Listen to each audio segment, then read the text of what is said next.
Assalamualaikum warahmatullahi wabarakatuh. Saya Gazi. Saya bersama kelompok saya akan membahas rangkuman materi sistem digital dan penerapannya di kehidupan sehari-hari.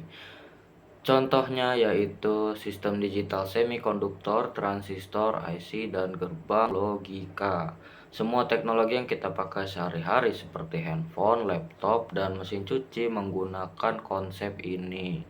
Bahasan pertama, apa itu sistem digital? Sistem digital adalah sistem yang menggunakan dua keadaan, yaitu satu sebagai on dan nol sebagai off. Semua perangkat elektronik modern bekerja dengan mengolah sistem ini.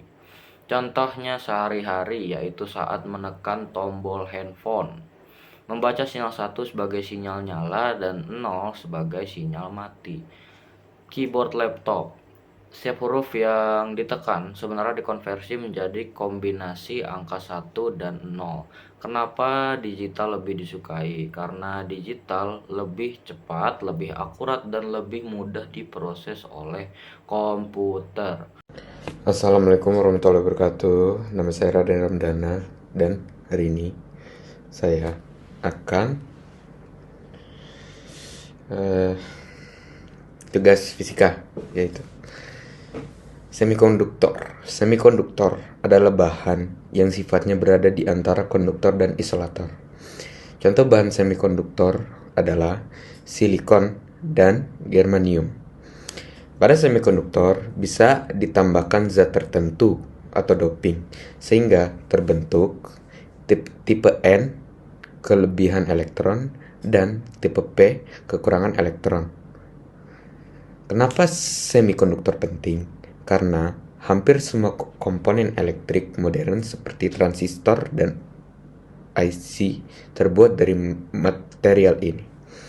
Contoh penerapan sehari-hari yaitu sensor cahaya di lampu otomatis, sensor kamera HP, dan panel surya. Assalamualaikum warahmatullahi wabarakatuh. Perkenalkan, nama saya Kamalia Zahra. Saya akan menjelaskan tentang transistor dan IC. Jadi, transistor adalah komponen elektronik kecil yang berfungsi sebagai saklar otomatis atau penguas sinyal. Ada dua jenis contoh utama, ada PNP dan NPN, serta FET seperti JFET dan MOSFET. Transistor digunakan untuk mengatur aliran listrik, memperkuat suara, dan mengendalikan perangkat elektronik. Contoh sehari-hari ada mikrofon HP, charger HP, dan remote TV. Selanjutnya ada IC atau Integrated Circuit.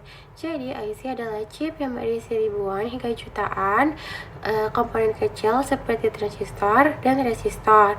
IC penting karena dapat membuat perangkat elektronik menjadi lebih kecil, cepat, dan efisiensi.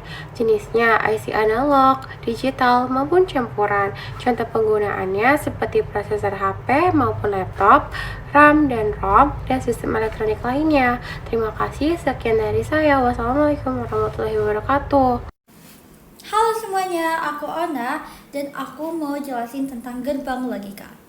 Oke, gerbang logika adalah otak kecil dalam sistem digital. Fungsinya untuk memproses sinyal masuk, input menjadi sinyal keluar, output, berdasarkan aturan tertentu. Jenis-jenisnya ada apa aja sih? Oke, jenis-jenisnya yang pertama ada NOT, artinya membalikan sinyal. Ada juga AND, output 1 hanya jika semua input 1. Terus ada juga NAND, kebalikan dari AND. Dan selain itu ada OR, NOR, XOR, dan XNOR. Sehari-hari itu contohnya apa aja sih? Oke, jadi yang pertama ada automatic door yang hanya terbuka jika dua sensor mendeteksi orang, yaitu kombinasi dari gerbang AND. Yang kedua ada sistem alarm yang berbunyi jika ada satu saja pintu terbuka, yaitu dari gerbang OR. Dan yang terakhir ada mesin cuci yang hanya menyala kalau pintu tertutup dan tombol start ditekan. Itu dari AND. Kenapa sih kita harus belajar semua ini? Oke, jadi gini. Semua teknologi yang kita pakai kayak HP, iPad, laptop, mobil, kamera, perangkat IoT berdiri di atas konsep sistem digital, semikonduktor, transistor, IC, dan gerbang logika.